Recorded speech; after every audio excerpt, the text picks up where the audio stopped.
Strap yourself in, woodwork prohibited, not available in the state of shop.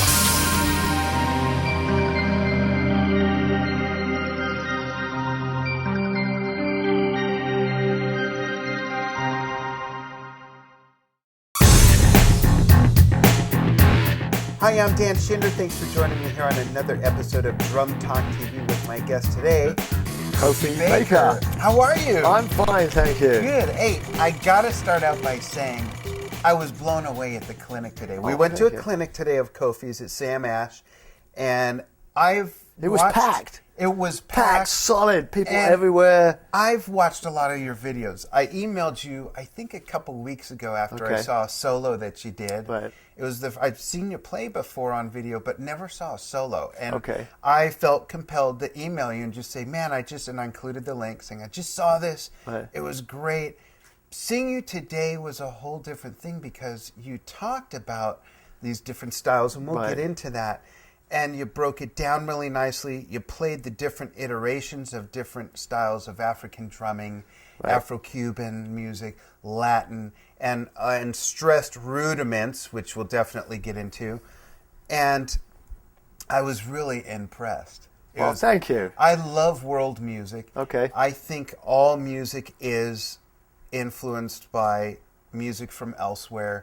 We just don't hear it a lot, and even a lot of people that do it aren't aware of it. Right. And drumming comes from Africa, right? So this, seems logical to learn the African stuff, which my dad went to Africa to learn. Yeah, and I was shocked when you said today that you had never been there, because I thought that a couple of the videos I saw of you doing the drum duets with him, I thought, even from the movie, I thought that a couple of those were from Africa. No, they were Colorado. Yeah. Yeah. So when you said that, it's even more of a testament to how much you applied yourself to that style. Right. Well, I mean, I love it. I mean, when my dad introduced me to all this African stuff, and I was like the Afro-Cuban and the Afro, I was just loved it. So you took to it right away? Oh yeah, I loved it. Yeah, because I grew up playing, 4/4, and everything was 8th note and 16th note, and and then when I learned triplet and this triplet feel, I was like, wow, this is amazing. It just the whole thing, and my dad said this is going to open doors for you, and he was right. It's like, and I'd watch my dad doing this stuff, and I was think, I'm never going to be able to do that. And then you can do it if you just put. Now he does it better. Yeah. You see, this is the thing: is you apply yourself to anything enough, you can do it. And that's the thing. It's just, you've got to practice. Obviously, you've got to work at it, but. Yeah, the African stuff is just great, and the polyrhythms. Yeah, it's from the African, playing the 3 against 4s and all that stuff. Mm-hmm. It's all one drummer playing this and one drummer playing that. Yeah, it's like orchestrated. Right. Yeah. So it just seems like you're drumming. You've got all these limbs and stuff, so you can play that part and this part and Let's show everybody. I want to show everybody a montage of some of the different African grooves that Kofi was demonstrating and breaking down for everybody. So here's Kofi Baker today at the Sam Ash Drum Clinic. Really groovy. Check this out.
Now, what's cool about that is that it's very recognizable, the styles, yet if someone didn't know what it was, if someone didn't hear the part, like, here's an African rhythm, they would hear some of the things you were doing in lots of other music that perhaps they've been listening to in maybe the last 50 years, not just in rock and progressive rock, but also in swing and big band and jazz and all of that. Well, jazz is swing. It's 12/8/3/4. You know, however you want to look at it.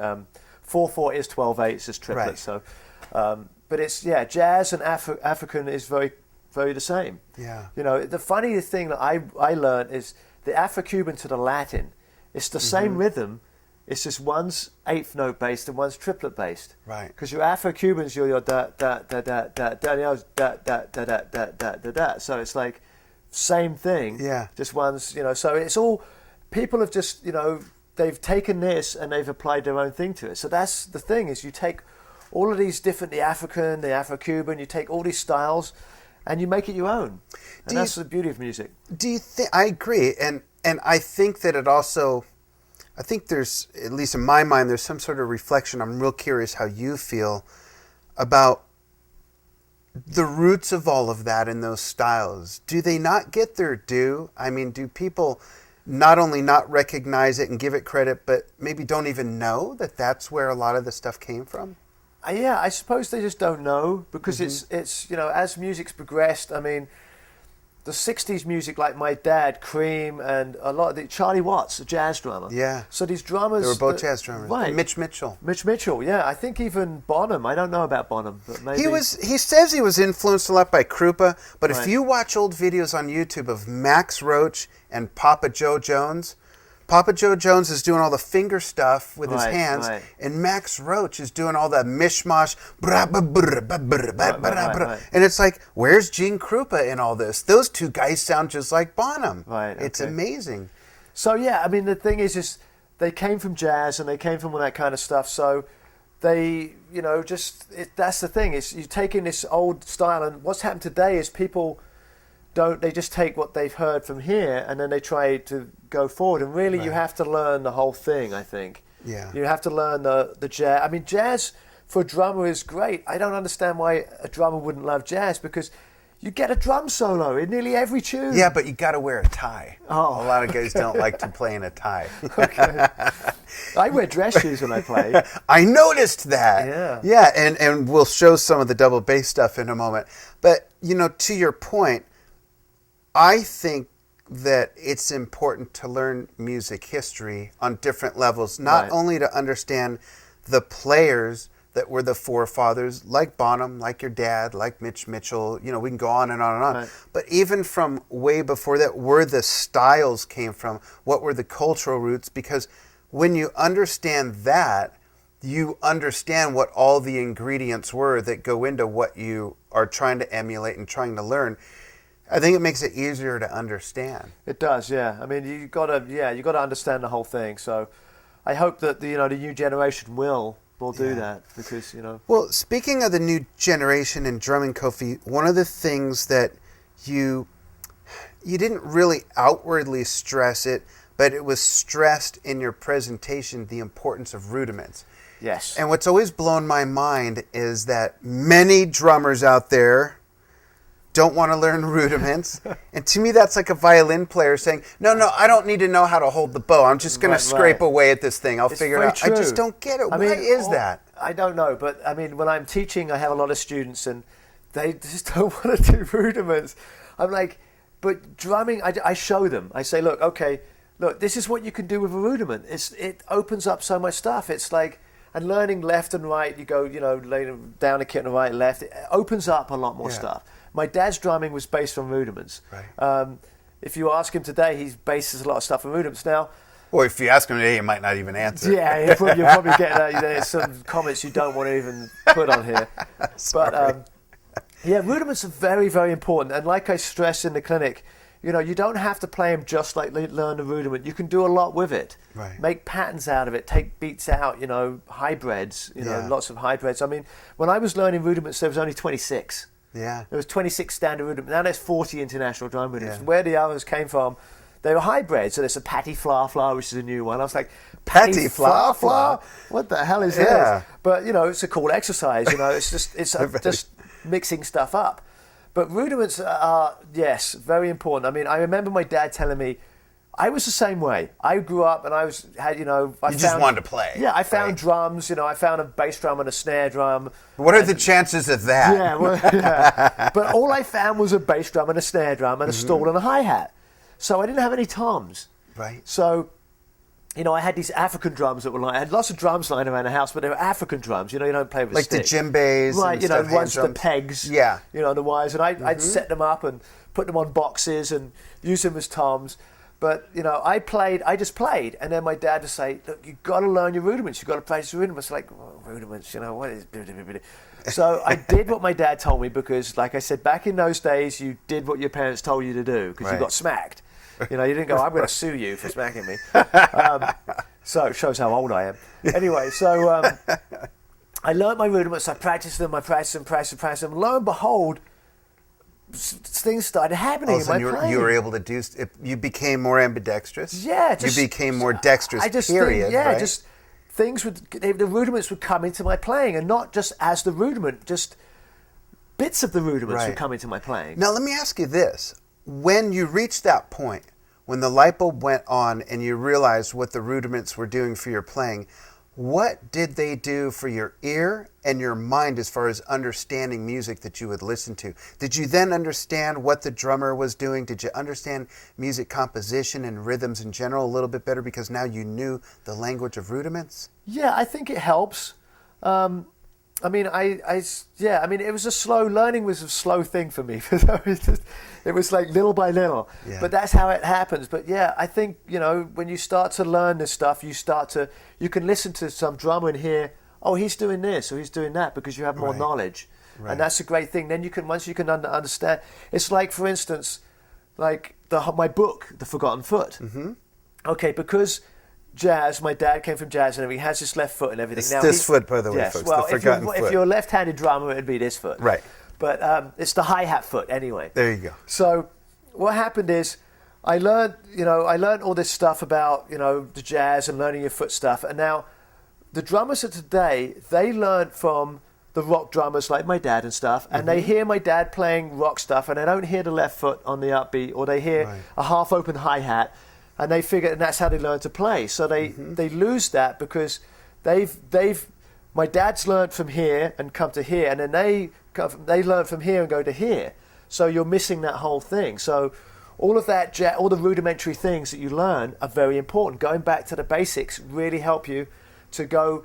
I think you've got to learn the stuff that people do and all the basics. Then you can improve on that. But you've got to learn all that past stuff. You can't just jump into a midway point and expect to have the whole picture. Well, we talked about fitness over dinner a bit, and you work out. You obviously work out. You're in great shape. Well, I'm a lot lighter. I had a bicycle accident. If you go on YouTube's and go hit by car on bike, you can see the accident I had. Yeah, he showed me the video on his phone today. It's crazy, but it's just... So I was bigger. Yeah.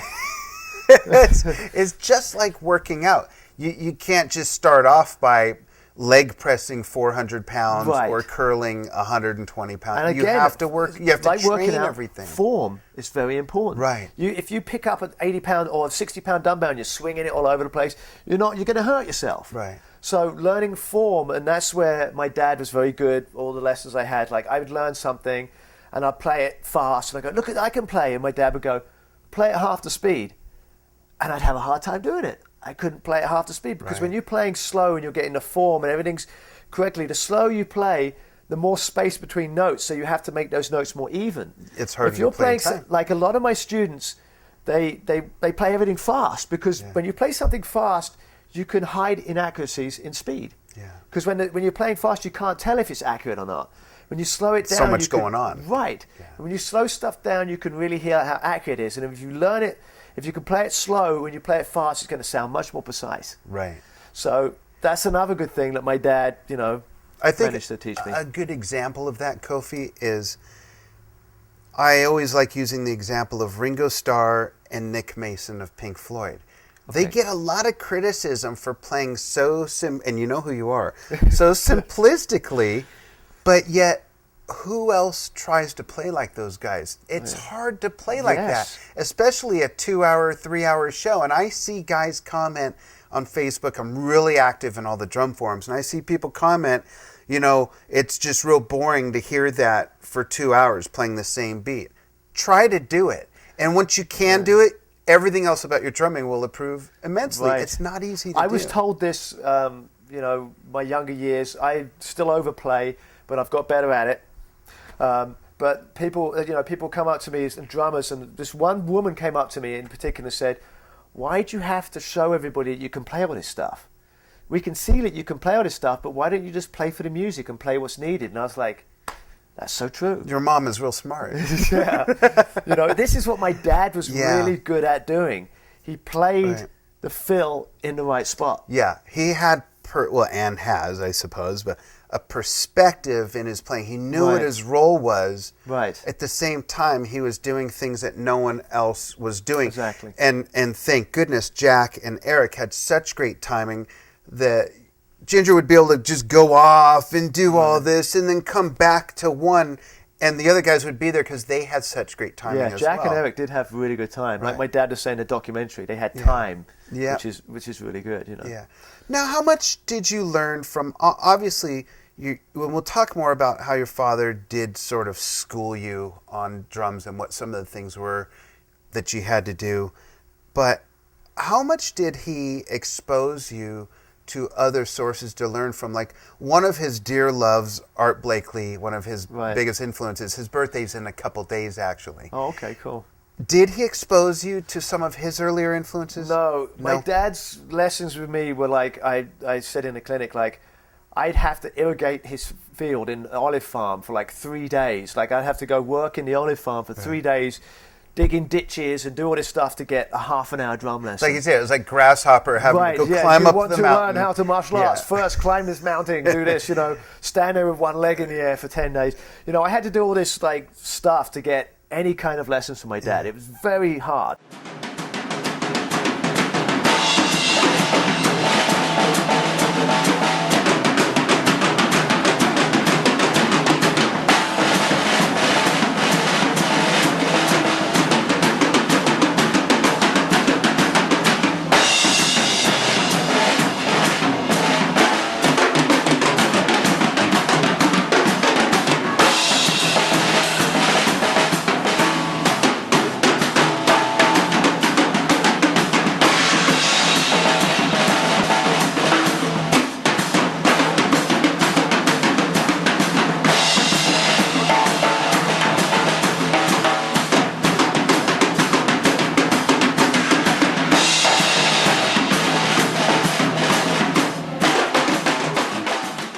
Was he teaching you discipline, do you think? Or No, did he just want the olive field watered? He just, watch the documentary Beware of Mr. Baker. And I've seen it. You've seen it. It really does show my dad.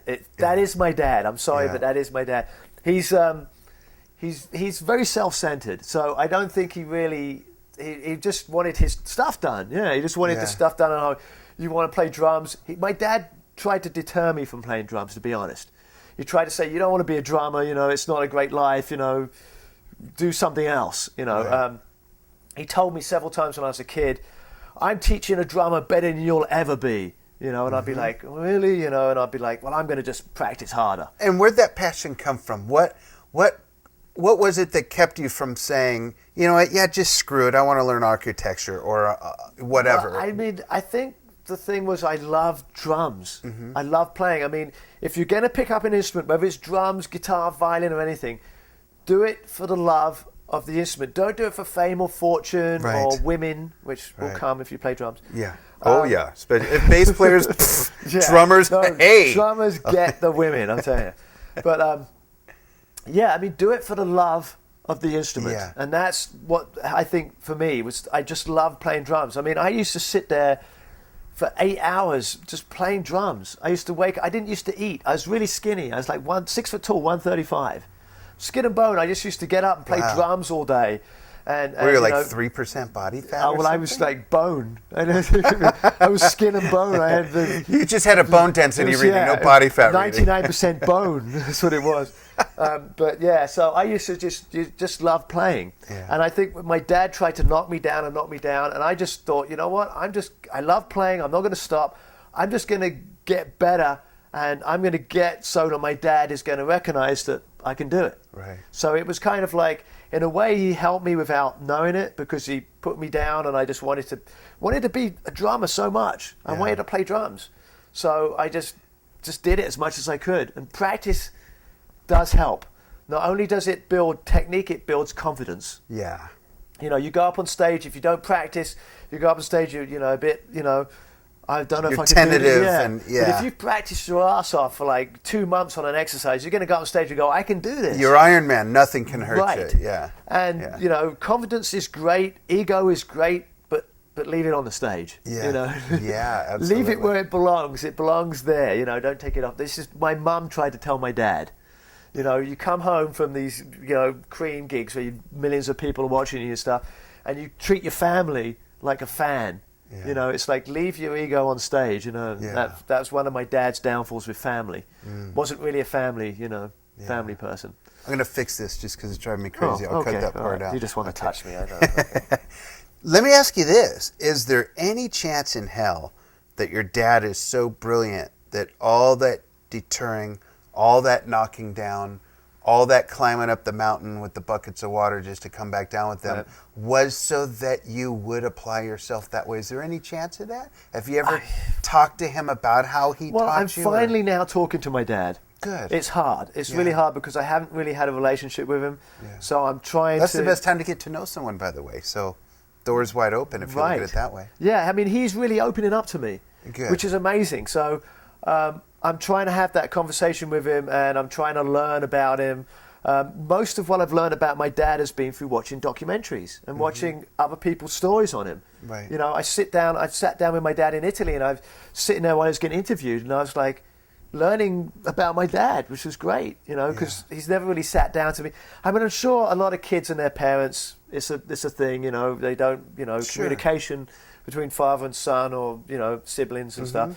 But, I think it's now when they get older, I think it's a good time to do it. Yeah. That's good. I'd like you to keep us up to date with the progress on that. As my relationship develops, which I hope it does, hopefully my dad will live, a bit more. Yeah. So it's my mum that's dying, unfortunately, of cancer at the moment. Oh. But my dad's, again, you see, my mum's led the life of no drug, well, a little bit of drugs, but no smoking and all this kind of stuff. My dad, 60 cigarettes a day, smoking drugs, heroin addict for 20 odd years. And he just turned 74? 74 in August, because he's 30 years older than me, Yeah. He gave that one away. Yeah. So, 44, sorry.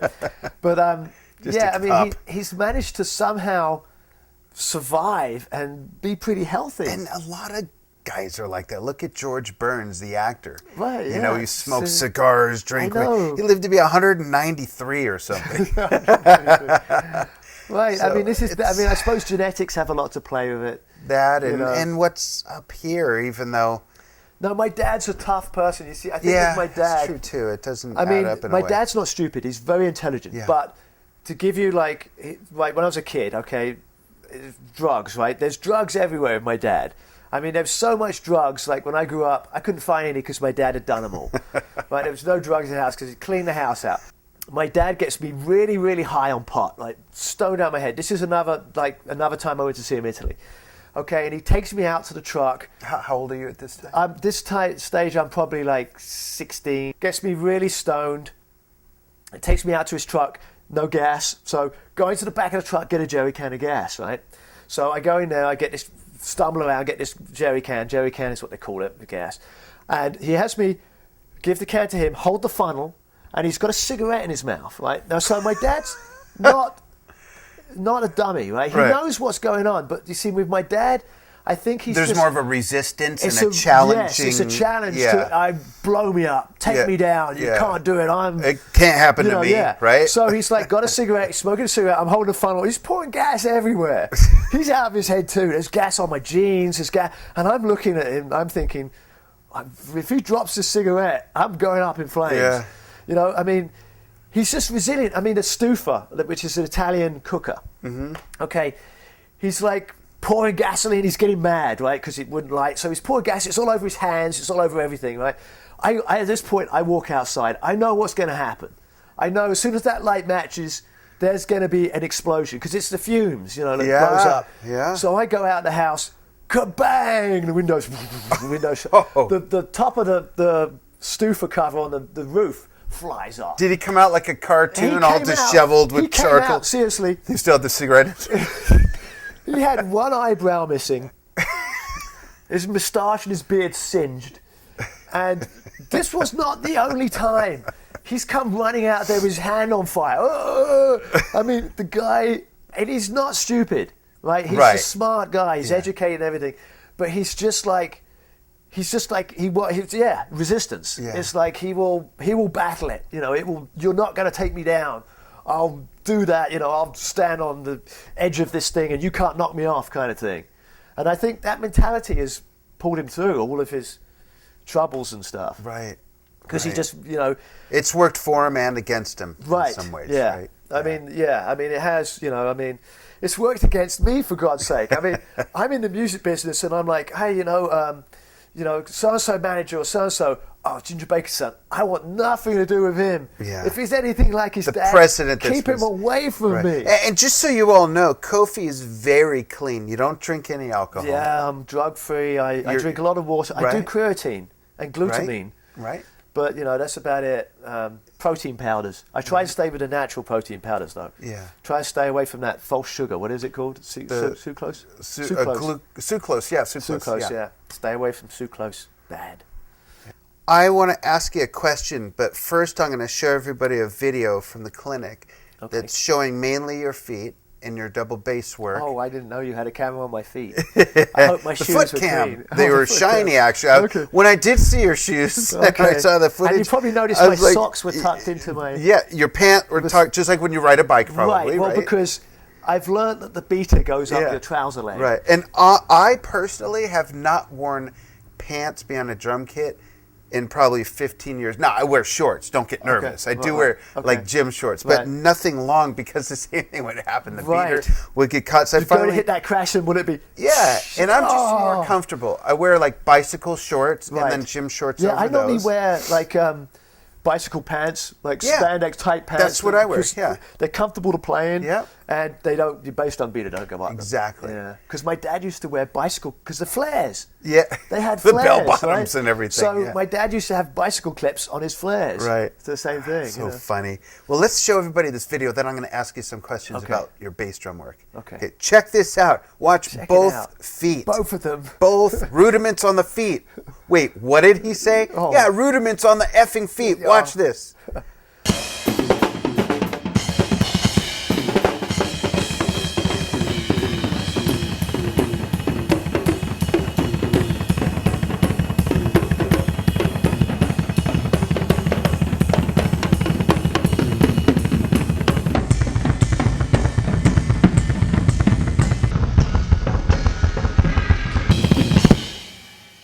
So here's my a few questions.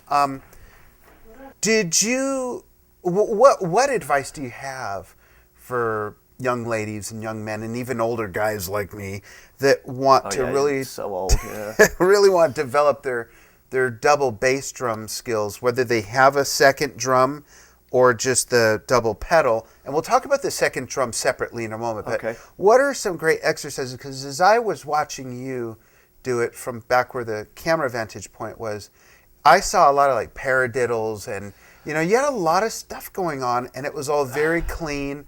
How did you develop that? How do you recommend someone? Well, I mean, rudiments playing on your feet is a good thing to do, but again, you have to balance it with your hands. Right. The first thing a lot of my stuff that I do with my feet is a lot of flams and stuff like that. I do paradiddles here and there, but mainly with me, my right foot's playing around my left foot. My left foot's playing eighth notes, or obviously it does do triplets and works in a little bit, but 90% of the time, my left foot's pretty much eighth note, quarter note, stuff like that. And like you said in the clinic, and for those of you that don't know, in jazz, typically the left foot is keeping time on the hi-hat. Right. The right hand's doing the work on the cymbal. This is if you're right hand orientated. Yeah. And then the left hand's playing around all of that. Bass drum and snare drum are off beat, yeah. Right. Rock is completely opposite. So and you're sharing your left foot, you're sharing duties between the hi-hat and second bass drum, or sometimes both. Again, this is in my book. It's called pedal bridging. And as far as I know, my dad invented it. Because I'd never seen anybody do it before my dad. But he used to set the hi-hat up and the bass drum up very close and play his foot so that across he both could of them. do that. And back in those days, it was hard because you didn't have legless hi-hats. Right. You had 3 legs on the hi-hat. Yeah. So you had to really maneuver it to get it. He had the big feet. Yeah. Because nowadays you can put your pedals really close together. Especially if you're playing double pedal, you can put them right next to it. Oh, and you got the hi-hats with the wire, it's a whole different thing now. So, I mean, the pedal bridging. So what I do is I play the hi-hat and the bass drum at the same time, and it covers, when I'm playing a top 40 gig, and it's like a lot of it's quarter note bass drum, I do that with my left foot and my bass drum, and my right foot's not doing anything. So basically I'm playing that, and then my right foot, I can mess around and play things around it and have fun, and it's not going to... Still be in the pocket. Yeah, the quarter note's still there. The pocket's still... The forgotten foot. The forgotten foot, which you've got to get my book. That's right. Okay, so it's in my book, The Pedal Bridging.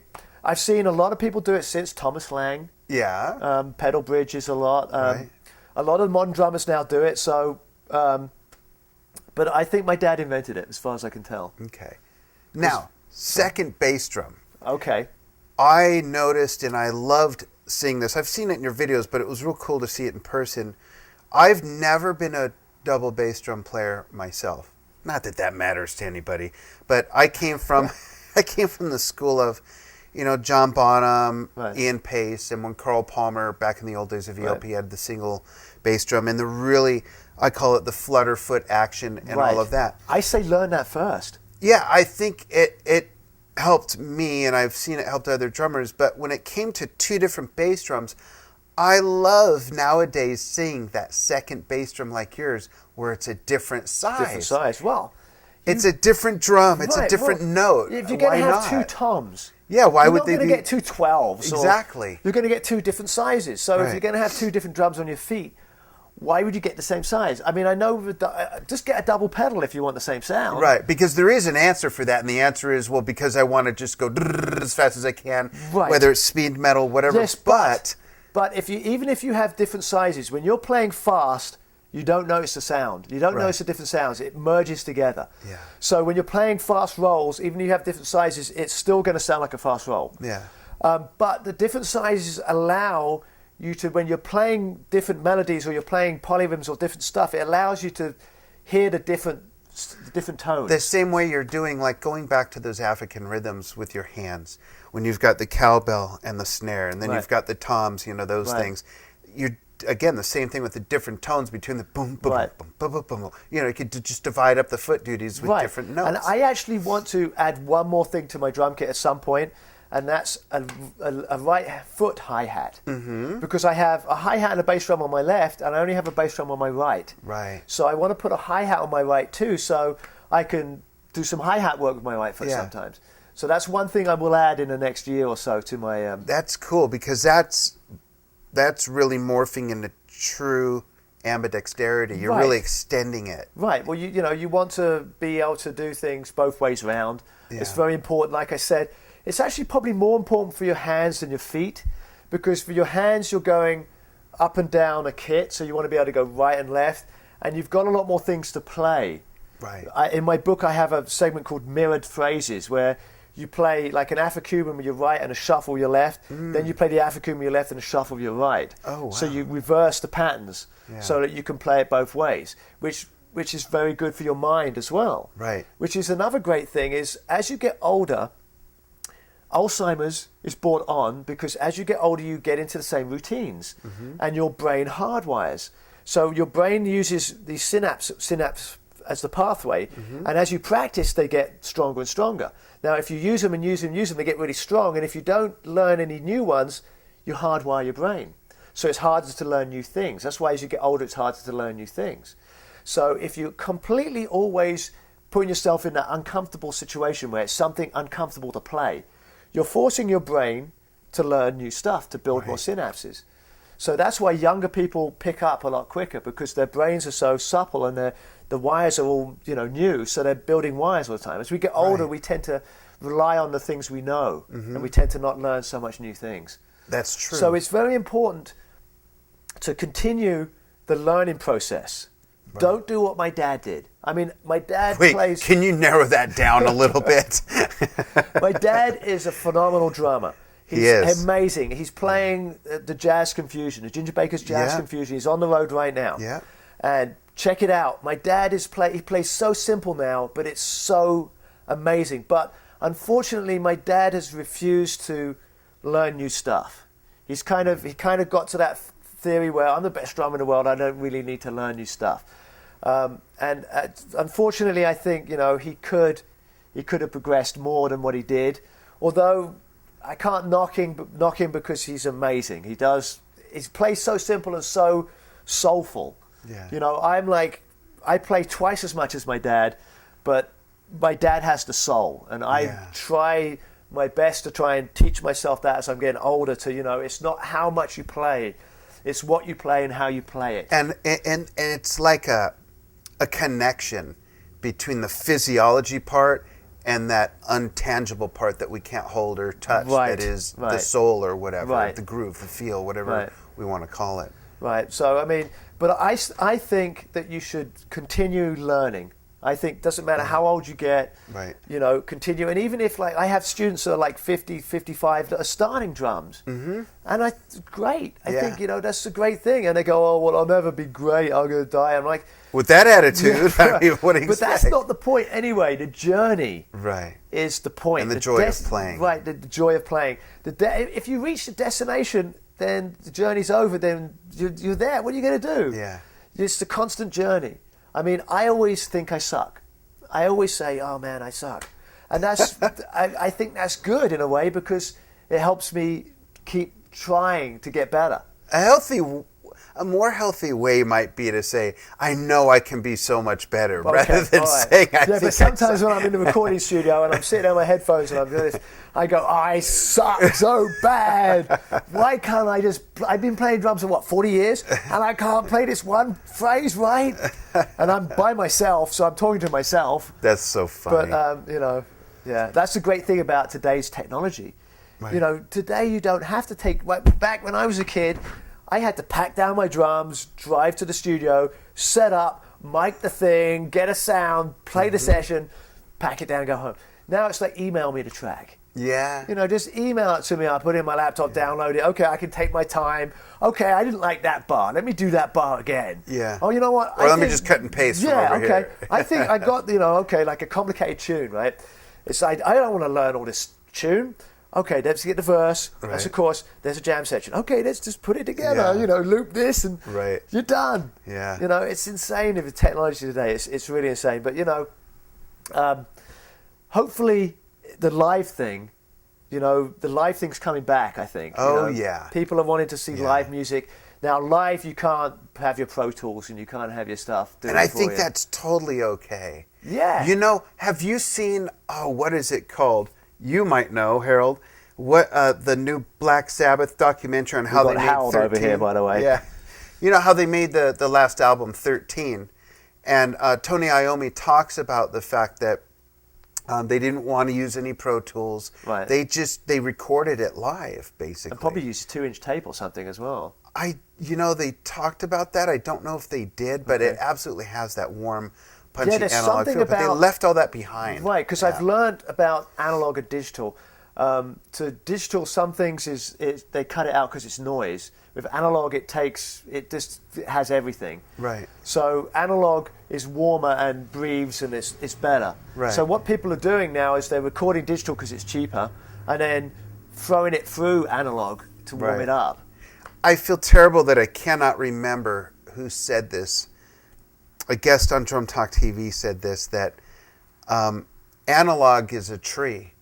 Digital is a picture of the tree. Right. It's brilliant. It's and I'm true. so sorry I can't remember who because, said that. I mean, digital is numbers. Everything you're taking is taken into numbers. Analog is the wave, isn't it? Yeah. It's more the sound of what you're getting. Right, so, exactly. But the problem is it's so damn expensive, and with the world's resources, digital is probably better. Yeah. I mean, think about it, you all that tape, and you've got, 3 songs on a tape, and a tape's it's like 8 miles long. Right. $100 for 1 reel of tape. Right. And if you want to edit stuff, you have to get a razor blade. Oh, that was, don't even take me back The kids of today, there. you have no idea what so they did with easy. a razor blade. Yeah. And it wasn't cutting cocaine. Let me get rid of that dotted eighth note. I'll just cut it Cut out. a little, right? little piece out.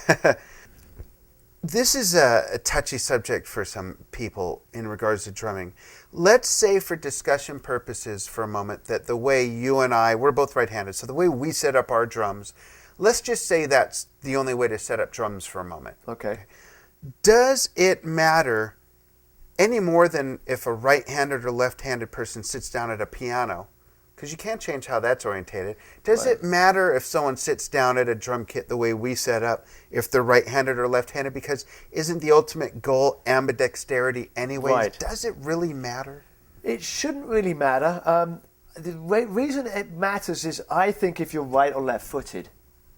Because you've got a bass drum and a hi-hat on a basic drum kit. Right. So if you're right-footed, you're going to want the bass drum on your right foot. And if you're left-footed, you want it on your left foot. So that's the only thing when I'm teaching a kid. If they're left-footed, I tend to put the bass drum on your left foot. But you're right, it shouldn't really matter. But again, it's going to be, if it's a beginner, it's probably not going to be that bad to learn right-handed. If they have no context anyways, what is the difference? Yes. That's what I've never understood. Jimi Hendrix was left-handed and he played a right-handed guitar. He just strung it backwards, Right. know. But no one sits at a piano like this because of how they're... Right. That's very true. I never thought of it like that. Yeah. That's a very good thing. But yeah, I mean, you're very right on that. And like Simon Phillips, I think, does a lot of left. Yeah. There's a lot of drummers that play left. I mean, Carter Buford, you mentioned for Dave Matthews Band, you mentioned at the and like I do say that, if you're setting on a right-handed kit, you're going to have to learn to play with your right hand in front of your left hand to play fills like that. I suppose the same way with a piano. You can't really be, I suppose they do. And drummers do this stuff, which, again, I've never really understood why you would make things more difficult. Right. Why not just play it this way and play that part as well, this look part? at Ray Luzier with Korn, who's been on the show a couple times. Hi, Ray. Ray is right-handed. He sets up right-handed, but he plays open, completely open. And when you see him... Which has got its benefits. Yeah, when you see him do that, it makes perfect sense. It's like, well, why do this? And I don't know why. I just... It's because how I've always done it, because that's how I was taught. But if you're starting from scratch, you've never touched a drum kit before, you don't know anything about it. Right. Me being a drum teacher, it doesn't matter if you're right or left. This is where you sit. This is how you hold your sticks. Here's where the stuff is. Right. Now we're going to play it. I always thought that was an interesting topic, so I like to get feedback. I have a few students that do. Right now, I have actually students that are left-handed that play on a right-handed kit. So it's very interesting because I have to teach them, and I have to, at the end of the fill, I have to come back to the left hand on the hi-hat. It's kind of cool. I mean, I did it for a lot 10, 15 years ago when I was playing a lot of top 40 gigs. To relieve my boredom, I'd try and play everything left-handed, and make sure, and it's very good for your brain. It's very good to do that. Yeah. I mean, and it does have its benefits. A lot of the fills I do them open-handed. I play my left hand on the hi-hat because I don't want to cross hands, so I just play that pattern with the left hand. Yeah. So less traveling. Yeah, less traveling. Yeah. I mean, that's the thing. Efficiency. If Yeah. you're gonna be playing like today's music, the drummers, it's all about speed. It's about being fast. So efficiency, you want to be able to be efficient. So really traveling, and again, like the cymbals high up was because of the microphones, right? People put their cymbals high so they wouldn't get in the microphones. And nowadays I see a lot of drummers with their cymbals flat. Yeah. Now, you're not going to be able to get to your bell very easy. You're not going to be able to get to all the different sounds your cymbals are flat. Also, you're putting a lot of stress on that cymbal when you hit it. I mean, a lot of my kids will come, I broke my cymbal. I'm like, well, how are you you've got your cymbal flat and you're slamming it, it's going to break. Yeah. You know, tilt it a little bit. Oh, I can't tilt it. It doesn't look right. It's got to be flat. So, That doesn't look right. I mean, my dad had his drums flat, right? Yeah. Because he played. My dad plays. I slouch, but my dad plays very upright, erect. Yeah. very erect and rigid. Yeah, his posture. Yeah, we won't go too much into that. But he plays very on top of the drum. Also, he had the 20-inch kick drum, so it's a smaller drum. Right. So his drums could be a bit lower. Yeah. I have the 22. So, when I was a kid, I bought, power toms. Mm-hmm. So my 12-inch tom was like 80 foot long. So on top of a 22-inch kick, I would be, like this. So I had to tilt them. Yeah. So I tilt my drums a little bit, but I try to flatten them up. I tell another important thing is put the stick in your hand, bring it down on a drum, and set your drum up to how you naturally would go. Don't try to be, in any awkward position. The traditional style. Yeah, don't adapt to how your drums are set up. Adapt to your setup to how you stroke. Right, so when they had to find a way to have their left hand so they weren't like this, so they brought the left hand in. So that was the style. Now, on a trap set or kit, whatever you want to call it, this is actually not too convenient. Right, especially when you got toms over here. Right, I don't know how Carl Palmer ever did it. Right. Well, Weckl has shoulder problems. Yeah. My best friend Rick, who plays with Weckl, and says he has shoulder problems, and it's probably from, left shoulder, probably from this. Right. My dad told me, I was like, Dad, what about this? Smack, smack, smack, smack. What do you want to play like that for? Smack, smack, smack, smack. I don't know. What is it about smack, smack, smack, smack? Why are you asking me silly questions? And then he explained to me, match grip. So I never learned traditional style because I'm always on a kit. I'm never gonna, Yeah. My dad, do you want to go back in time and march in World War II? Yeah, this is not. Smack, smack, it's not smack. like concert snare drum or orchestra. So I learned match grip. I never learned this. Some drummers tell me, oh yeah, but there's things you can do like this that you can't do like this. Bull crap. Yeah, I do disagree with that. This was a learned way to try and adapt to what you could do with your right hand anyway. Yeah. It came after, so, and I disagree. I think you can do just as much like this as like this. It's just adapting to how you play a stick. Yeah. But it shows how we can adapt to many different ways of doing stuff. Right. Hey, I want everyone to check out Kofi Baker's Cream Experience, and I want to ask you a question about that. Because I'm going to drop in a clip so they can get a little taste. And then after the interview, don't stop the interview and go wander off and chase a butterfly. But after the interview, then go on the rest of YouTube and look for Kofi Baker's Cream Experience. And I'm playing all over the place, so I get out there and play. Yeah. So come to a show because the video doesn't really do it justice. Right. But the performances are great. I want to ask you, what is...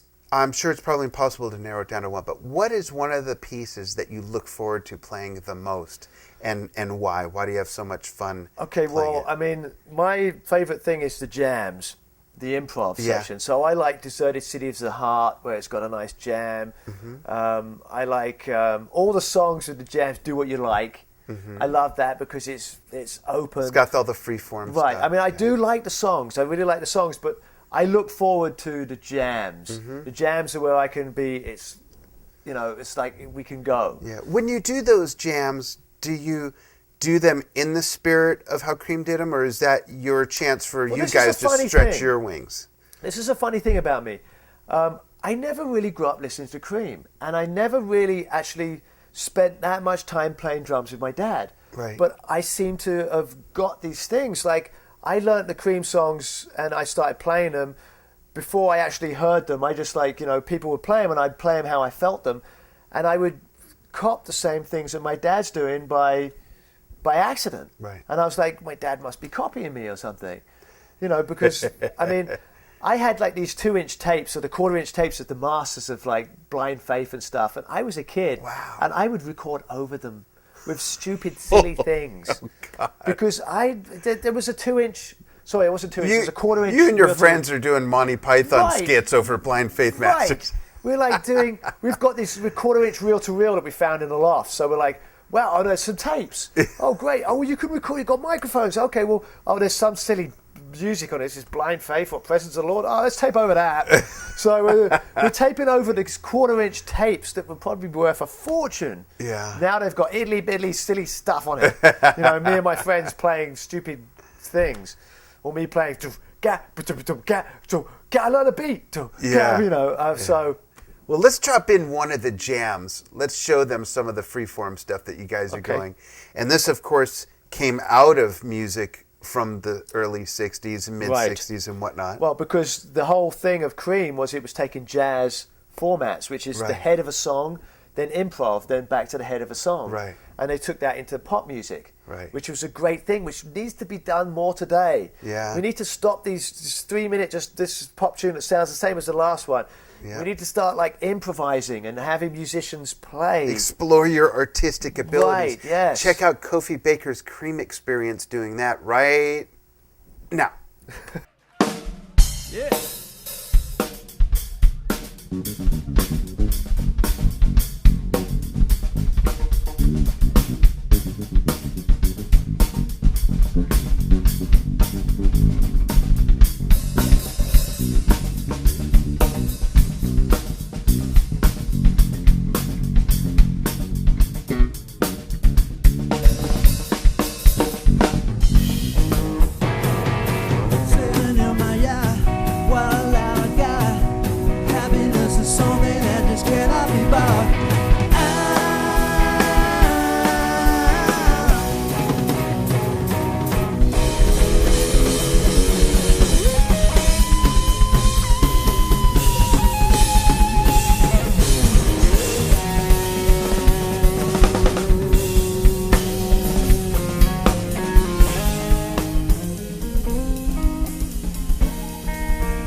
It's great stuff, and that is the definition of music, to me. Well, yeah, you've got music should be your own, like again, I don't call it a tribute band. Right. Because I've been offered to, is that your stomach? Yeah, it is my stomach after all that. Okay. We ate some really good steak, and now our stomachs are going, yes.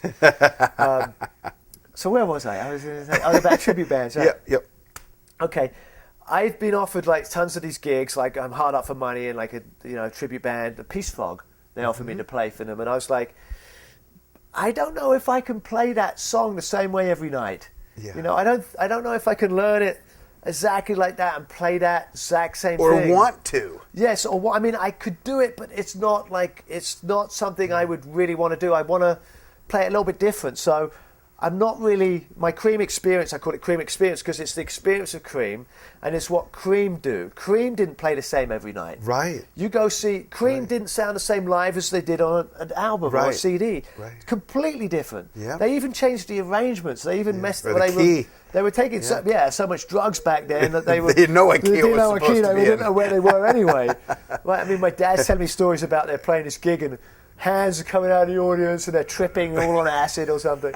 It's like, I couldn't play on acid. I don't know how they did it. I really don't. My wires are not coming out. I don't know how they took the amount of drugs they did and played. And did what they did, yeah. I know, it was just, but different. Hey, time. it's time for Kofi Baker Fun Facts. Now, you've told us a bit about some history with your dad growing up. Right. Tell us some, and everyone has these, no matter what your relationship is with your father, but they're all different dynamics. We have a taste of some of your dynamics with your dad. What are some funny dad stories you could share with us? Right, well, a lot of the funny dad stories, like he's told me from the past and stuff.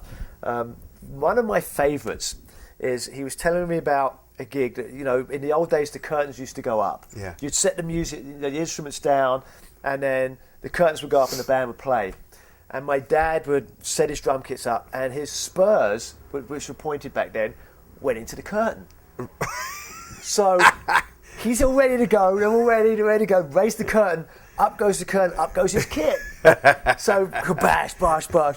Now that's the great. I wish I'd been there to see that. That would be like the funniest story. That would be a good clip to drop in. That would be a great clip. And his reaction to it. And the other funny things is back in the days, the spurs weren't that good. They were straight spurs sticking out. So my dad would nail 2x4 with 6-inch nails into the stage in front of the kick drums. So me being a kid thinking, that's what you do. This is what people do. Right, so I turn up to a gig, my nails and my wood, I'm like, bang, what are you doing? I'm putting my bass drum down, bang, bang, no, they're putting nails in our stage. And I'd be that bad. But if my dad did it, that'd be, the thing about my dad, okay, Madison Square Gardens, right? Yeah. No smoking. He walks in there with a cigarette and the guy goes, just going to tell him to stop smoking, backs away and walks. He sees the eye of my dad. It's like, you do not approach my dad and tell him anything. It's like halfway to Medusa there, turn you to stone. Oh, yeah. His look, yeah. I mean, it's the funny, I was walking out from a restaurant with my dad at the Madison Square Gardens gig, and there's all these people out there come swarming in with their albums to come sign, right? And they get within a few feet and he doesn't even have to say anything. It's like a force field. Right, it's a force field. They're shut down. He just blanks everybody. I mean, it's like... What is up with that? What is up with that? I don't know. I mean, it's... I can see it a little bit. I mean, when you have people all over you all the time, sometimes you're like, hey, leave me alone. Why is it sticking out? But, again, it's your fans and the people that love your music that are supporting you. You got to respect that. Yeah. You mentioned that he's been playing the jazz thing. Right. And there's, I guess I could mention his name, Bruce Pilato is Carl Palmer's manager, and he works with Emerson, Lake and Palmer. And he saw him last night or the night before, I've lost track of time, pre-senior moment, we'll call it. Okay. But he saw your dad play, thought it was great, and when your dad was within this range of him, he said to him, hey, that was really great, I really enjoyed it. And he described that your dad just glared at him and kept walking like he said something wrong. And I just pictured it, and I just thought, and after you see the movie Beware of Mr. Baker, you'll say to yourself, yeah, okay. It's just so classic. I mean, another story, it's like I was in Colorado and my dad's on his horse, taking his horses out. You're cool. Taking his horses out. And he's riding past with his friend, and my friend goes, oh, you're going out for a ride? And he glares at this guy, and he, what do you think? I'm going for an effing walk? It's like, and he didn't use effing, he used the real word, obviously. Right. But it's just it's just my dad. I mean, I've learned as a kid, to kind of work around it and, know it. But, let me ask you something. Addition by subtraction works in so many ways. So did you learn to have such good manners by not being around them? Probably. No offense, Ginger. You see, I was brought up on the streets. I left school at 15 because we got evicted from my house. Yeah. My dad had done all this nutcase stuff, and the debt on the house was so much that my mum, who didn't work for 20 years because she raised the kids, didn't have any money and couldn't pay the debt off. My dad left $100,000 debt on the house and left. It's in the movie. You got to see the movie. So 15 years old, 14 years old at first, we got evicted from the house. Now double glazing, I put it down, I had the window, and when they first out of the house, I climbed up the house and broke back in and let us all back in. We changed the locks. Right. And we squatted our own house. For Americans, I don't know if you know what squatting is. Yeah, absolutely. Okay, it's, you get into a house and you're basically there illegally. Yeah, and you know who you are. Yes. So we squatted our own house for 6 months, and then I went to Italy to see my dad. When I came back, they evicted us properly. They threw everything out the windows in the snow and bolted the house down. So I came back and had nowhere to live. I tried to go live with my grandparents. I had one set of grandparents that were around. And they said no, because if you're anything like Ginger Baker, you got that routine. They had one room and 2 beds in the one room, and my sisters were there. Yeah. So you have 2 sisters. 2 sisters, 2 older sisters. Yeah. So I was told, well, you can't stay here. So I started squatting and living in studios and stuff like that. Yeah. So I was brought up by people on the streets, which were poor and real people. It was amazing, the parties that my parents had when they had money, back in the day, and people would take things, they would, because money doesn't mean anything to rich people, just taking stuff, and it was just, you just took things. When we had our party, my mum finally got a house, after, 3 years of living on the streets, or 2 years of living on the streets, we had a party with all our ragged friends from the streets, and nothing got stolen, and one of the guys fell through one of the windows and broke the windows. He came back the next day and fixed it. You know, that was the people I was brought up with. A whole different value. Right. And respect, it was a value right? system of like, you know, we have nothing and you just respect each other. Yeah. I mean, okay, I did get everything that I tied because I lived in the park sometimes. I slept under a tree with my drums tied to me. I slept on my flight case and I tied all my tom-toms to my hands with string. Because, you know, some bums would, you know, there's a tom there, I'm going to grab it and sell it or something. Yeah. That's funny. I do that sometimes just for those intermittent times when we lose gravity. Oh, okay. Just... So, you know, I was brought up by a different stream of people, I think. And it works. I mean... I just learned that we're all people. We're all in this together. Yeah. We ought to be. Yeah, we ought to be, you know, and you've got to realize that when you're dealing with someone else.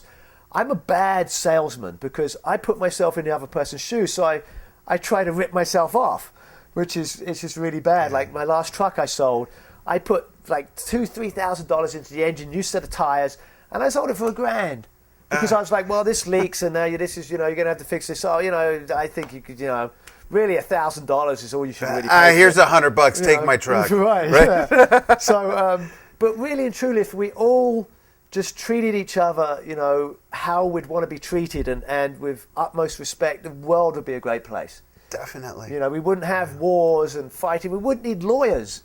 We wouldn't need locks. We wouldn't need cops because we'd all respect each other. And you know, and like I've said to you before, having lots of stuff should be frowned upon.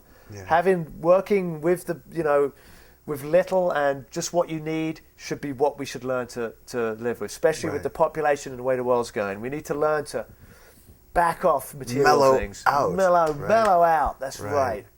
Hey, on your screen right now, magically right here, is all of Kofi's information, so you could follow him, find out where his gigs are, buy his book, and take drum lessons if you're in the Southern California area, and follow him. Stay in touch because big things are coming for you. And if you buy my book, there's phone numbers and email addresses on my book, and I do answer questions. Yeah. No matter where you are around the world, if you have a question about my book, email me. I check my emails. I get back to you. I can tell you, he does it. You might not like the answers, but he does answer questions. I know. Right. Very accessible, which is great. And I think some very big things are coming for you, and I know that none of that will ever change because of your value system. And I'm old too now, you know. Yeah, you're so old. Thanks so much for coming on. No It's been such a pleasure to spend time with you, see the clinic, learn from you, and sit and talk over dinner, and of course do the interview. We really, really appreciate it. And now I'm off to the gym.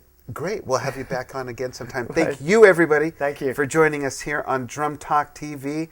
Follow us on Facebook and Twitter, and stay tuned for the next one. Thanks.